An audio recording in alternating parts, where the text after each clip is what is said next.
ये वीडियो केवल शैक्षिक उद्देश्यों के लिए है। नेपाल सरकार, शिक्षा, विज्ञान एवं प्रौद्योगिकी मंत्रालय, पाठ्यक्रम विकास केंद्र, सानोठिमी, भक्तपुर। जीव जंतु। उभयचर वे प्राणी जो जल और थल दोनों स्थानों पर रह सकते हैं, उन्हें उभयचर कहते हैं। उभयचर को अंग्रेजी में एम्फीबियन कहा जाता है, जो ग्रीक भाषा के एम्फीबियस शब्द से लिया गया है। इसका अर्थ है दोहरा जीवन जीना। उदाहरण के लिए मेंढक, मगरमच्छ और जल छिपकली उभयचर हैं। इनका शरीर मुलायम और चिकना होता है।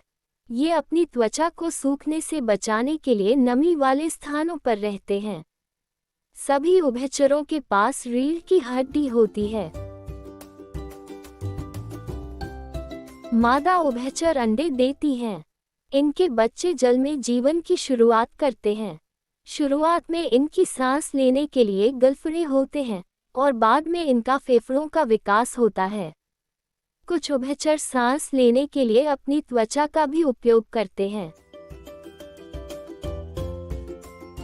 उभयचर शीत रक्तीय प्राणी होते हैं, अर्थात वे बाहरी तापमान के अनुसार अपने शरीर के तापमान को नियंत्रित करते हैं।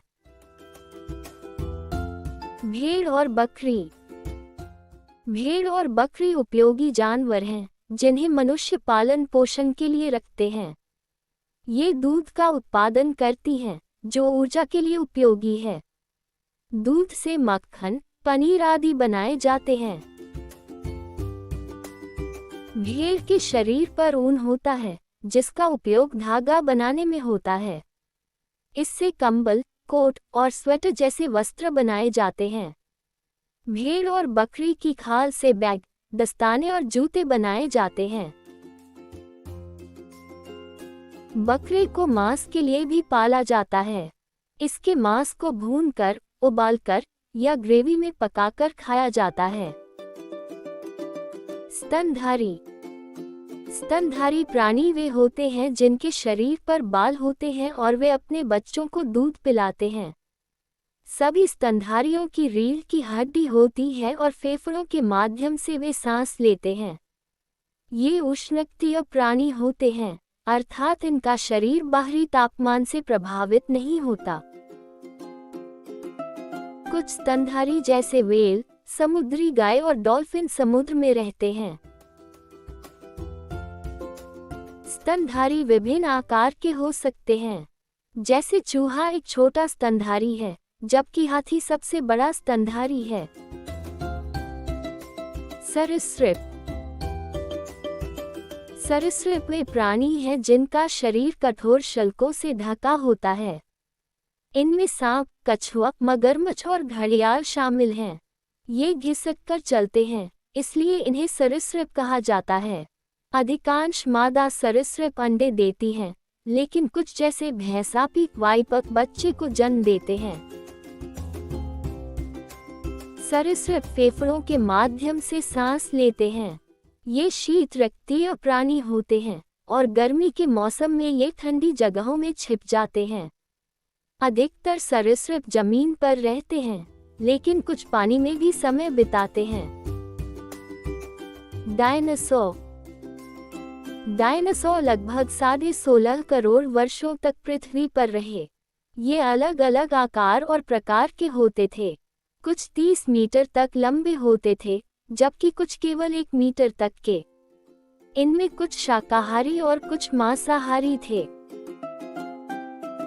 डायनासोर लगभग 6.6 करोड़ वर्ष पहले विलुप्त हो गए, लेकिन उनके जीवाश्म अब भी पाए जाते हैं। वैज्ञानिक मानते हैं कि कुछ डायनासोर के वंशज वर्तमान में पक्षियों के रूप में मौजूद हैं। पंछी। पंछी पंख और पंखों वाले प्राणी हैं। मादा पंछी अंडे देती हैं और अंडों से बच्चों के निकलने तक ओट पर बैठती हैं। पंछियों में फेफड़े और सांस लेने के लिए श्वास थैली होती है। ये शीत रक्तीय प्राणी होते हैं। इनके 2 पैर होते हैं और कानों की जगह केवल छोटे छेद होते हैं। दुनिया में लगभग 10,000 प्रकार के पंछी पाए जाते हैं। गौरय कबूतर जैसे पंछी उड़ सकते हैं, लेकिन शुतुरमुर्ग और पेंगुइन उड़ नहीं सकते। मछली। मछलियां पानी में रहती हैं और इनके शरीर पर शल्क और पंख होते हैं। ये गलफड़ों के माध्यम से सांस लेती हैं। ये शीत रक्तीय प्राणी होती हैं। मछलियों का आकार छोटा 1 सेंटीमीटर से लेकर व्हेल जितना बड़ा हो सकता है। व्हेल की लंबाई 4 कारों के बराबर होती है। दुनिया में 32,000 से अधिक प्रकार की मछलियां पाई जाती हैं। कीट। कीट ऐसे प्राणी हैं जिनके शरीर में रीढ़ नहीं होती। इनके शरीर पर कठोर बाहरी खोल होता है। सभी कीड़ों के 2 एंटीना और 6 पैर होते हैं।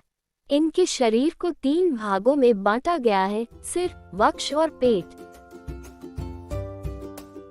इनमें सांस लेने के लिए सूक्ष्म नलिकाएं होती हैं। सबसे छोटा कीड़ा फेरी फ्लाई है, जो 1 मिलीमीटर से भी छोटा होता है। सबसे बड़ा कीड़ा स्टिक कीट है, जिसकी लंबाई 55 सेंटीमीटर तक हो सकती है।